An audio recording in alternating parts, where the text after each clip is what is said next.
Halo, selamat sore teman-teman kolektor saham dimanapun berada. Saya akan lebih fokus membahas satu saham ya saat ini, yaitu BBRI. Karena porto yang akan saya update nanti rencana di awal Februari atau akhir Januari akan saya share perkembangannya. Dan juga di dalam porto tersebut saham ini menjadi penghuni yang paling dominan ya, mulai dari sisi bobotnya, juga dari keyakinan saya sebagai yang mengatur porto tersebut. Saya menaruh kepercayaan dan keyakinan yang lumayan tinggi di saham ini, karena menurut saya BRI adalah cerminan perjalanan ekonomi bangsa seutuhnya sebagai bank rakyat. Naik turunnya ekonomi dicerminkan dari kinerja BBRI. Oke, kita akan mencoba menjawab keresahan teman-teman melalui atau versi pendapat saya ya. Sekali lagi, ini hanya pandangan saya pribadi, bisa salah atau bisa juga benar. Ini hanya opini. Jadikan ini hanya referensi, jangan ditelan mentah-mentah, dan ya lakukan riset masing-masing. Ada pertanyaan dan keraguan bahwa BBRI akan kembali turun melewati area terendahnya di 3.800, dan ada juga yang yakin ini hanya koreksi wajar dan aksi take profit teman-teman yang masuk di 3.800-an. Kalau menurut saya kemungkinannya ini seperti yang kedua saya jawab tadi. Ini hanya koreksi wajar karena di 2 hari terakhir sebelum penutupan bursa, hari Rabu dan Kamis, itu BBRI lumayan diborong secara masif ya oleh investor asing. Tapi di penutupan hari bursa terakhir, hari Jumat, ditutup merah. Itu mengindikasikan adanya kemungkinan take profit bagi mereka yang sudah merasa untung dan membutuhkan ketenangan di libur panjang. Itu bisa jadi juga kan. Kita lihat tanggal 24 hari Jumat ya. Asing net sell sebesar 133 miliar dan domestik menjual sahamnya sebesar 321 miliar. Tapi yang perlu diperhatikan ya, dari net sell tersebut itu kan hasil dari selisih total penjualan asing dengan pembelian asing. Jadi untuk di hari terakhir asing menjual sedikit lebih banyak, jadinya net sell 133 miliar dengan detail 854 miliar dijual asing, dan asing juga membeli 721 miliar. Jadi ada selisih di situ. Intinya apa? Di balik net sell ini asing ada yang menampung sebesar 721 miliar. Coba kita cek dalam 1 minggu terakhir. Nah, 1 minggu terakhir asing membeli 3,28 T dengan total net buy 586 miliar. Ya cukup tipis, tapi setidaknya ini seperti sinyal asing mulai masuk lagi. Karena apapun kita berbicara fundamental atau segala hal di luar saham, memang sekali lagi saham itu adalah mau tidak mau kita harus terima bahwa harga saham dipengaruhi oleh supply and demand, di mana banyak yang menjual, itu harganya saham turun. Dan di posisi ini di kasus BBRI, pemegang saham yang paling banyak itu didominasi oleh asing. Jadi bisa dikatakan memang harga BBRI disetir asing. Mau tidak mau, suka tidak suka, kita harus setuju. Karena memang itulah faktanya.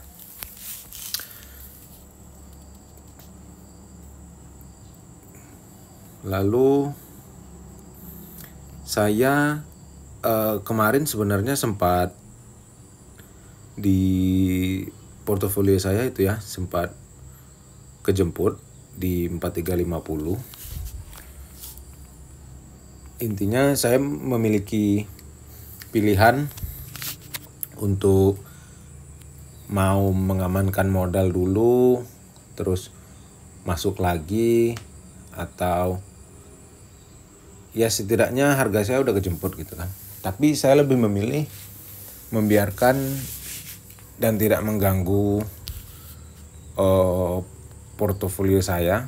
Karena begini, mungkin memang saya sudah kejemput, setidaknya dengan harga 4350 tersebut, jika saya menjual, saya tidak untung, tapi saya juga tidak rugi karena biaya broker sudah tertutup dari selisih harga yang saya miliki. Intinya saya tidak untung lah. Itu yang pertama. Yang kedua, jika saya mempunyai planning seperti itu, saya jual di 4350 terus beli lagi di harga bawah. Memangnya siapa yang tahu harga bakal ke bawah lagi, bakal seperti hari ini. Itu yang membuat saya tetap santai, memberikan kesempatan BBRI untuk apa yang akan terjadi gitu. Saya nggak mau pusing juga. Karena planning benang merah dari awal tahun itu saya akan mengambil keputusan nanti ketika ini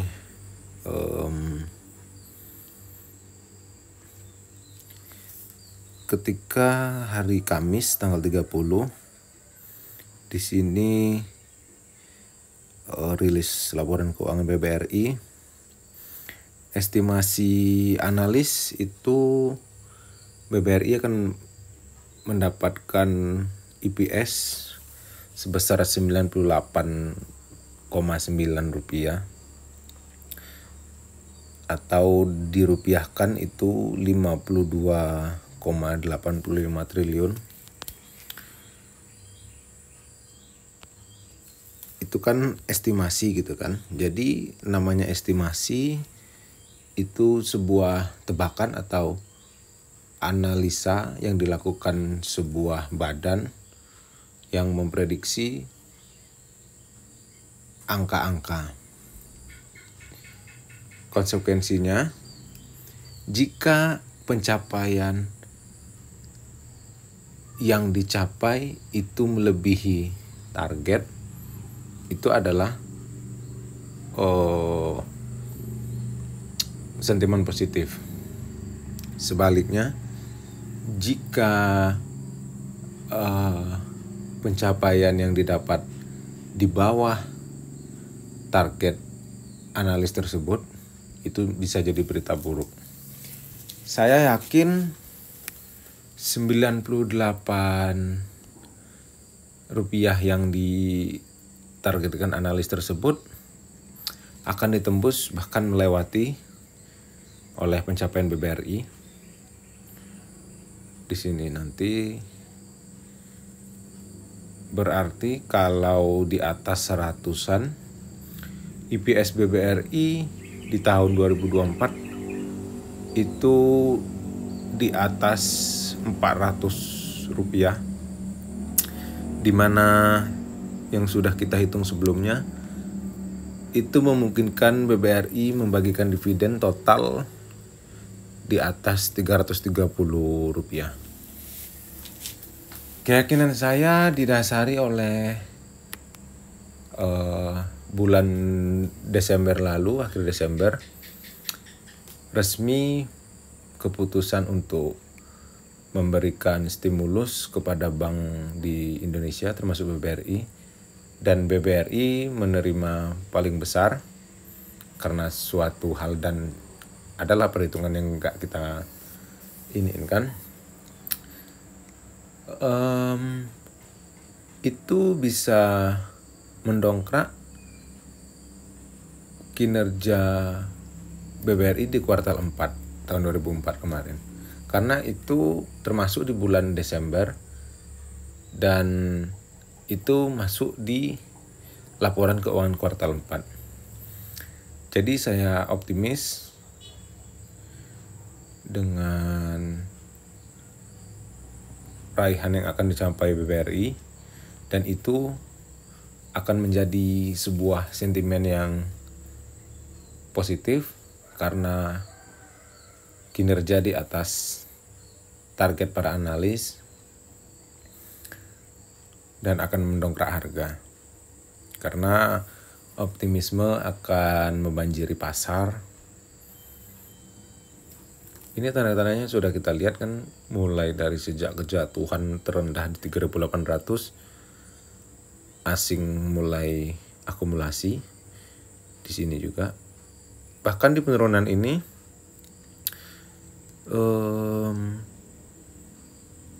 yang berperan adalah investor domestik yang entah itu take profit, entah itu cut loss, dan dibiarkan oleh asing, harganya dijaga lalu dinaikkan lagi.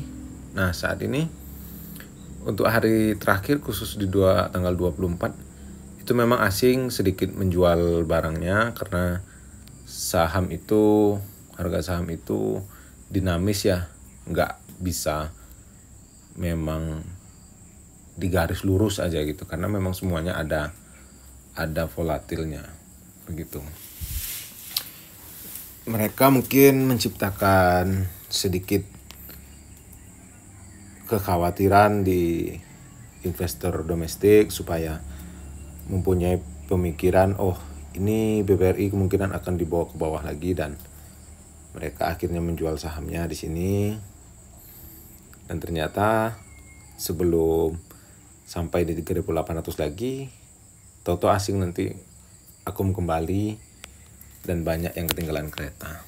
Nah, itulah yang membedakan saya atau kita sebagai dividen investor dan juga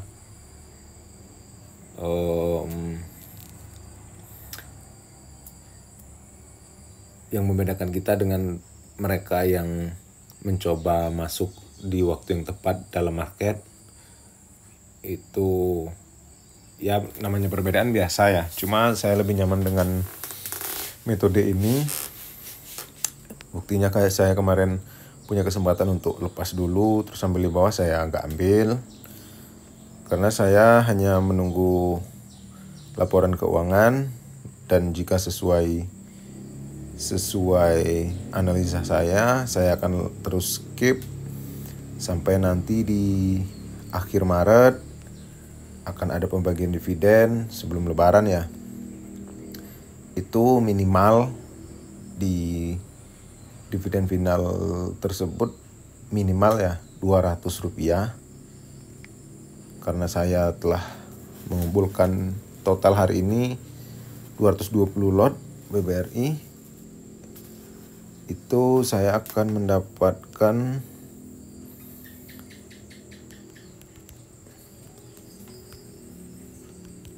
Ini minimal ya, 4.400.000.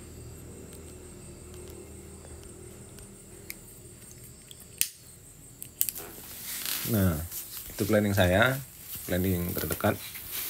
Jadi untuk teman-teman yang resah, yang masih pegang, takut harganya akan dibawa turun lagi, kalau menurut metode saya dan pandangan saya, santai saja.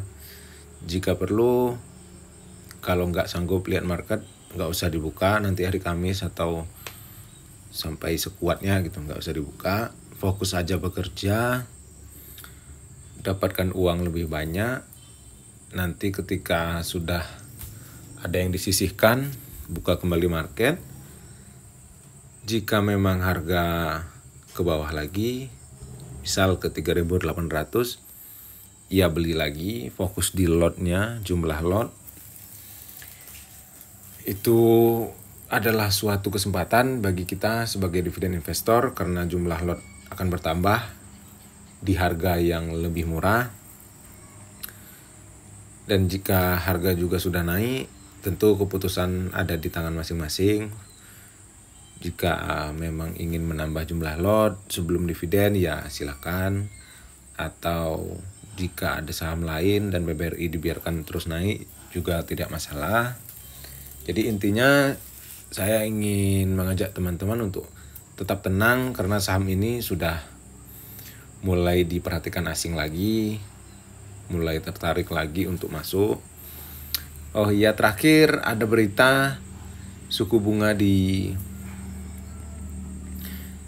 Jepang dinaikkan lagi ya. Jadi kan narasinya begini. Sebelumnya selama bertahun-tahun di Jepang itu suku bunga pinjaman itu sangat rendah, bahkan sampai 0 ya. Jadi semua orang memanfaatkannya, investor asing terutama ya, meminjam uang yen dengan bunga 0 atau tanpa bunga, diletakkan di negara lain, otomatis mereka akan lebih low risk dan keuntungan lebih besar lagi. Dan ketika di situasi saat ini Jepang menaikkan suku bunga, mereka akan panik dan menarik uangnya semisal dari BBRI untuk mengembalikan pinjaman tersebut. Itu menurut saya hanya narasi ya. Memang akan terjadi sedikit volatilitas nanti. Seperti sebelumnya juga pernah terjadi sekali, belum lama ini. Yen menaikkan suku bunga, negara Jepang maksudnya. Itu juga terjadi sedikit kejatuhan, tapi itu tidak terlalu karena logikanya begini. Investor asing yang meminjam atau yang menjalankan metode tersebut juga tidak banyak ya. Itu yang pertama. Yang kedua, pun mereka ada meletakkan di BBRI atau di IHSG, tidak juga mungkin semuanya mereka letakkan di IHSG. Itu yang kedua. Yang ketiga, sebelumnya sudah terjadi. Dan logikanya, uang yen mereka pasti sudah tidak sebanyak sebelumnya karena sudah ada yang mereka kembalikan.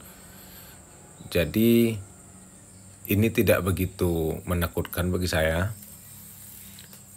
Ya sekali lagi, jika di bawah turun lebih rendah lagi, saya akan lumayan senang. Apalagi jika saya memiliki cash, itu akan lebih bahagia ya, karena lot saya akan bertambah banyak dengan harga yang lebih murah.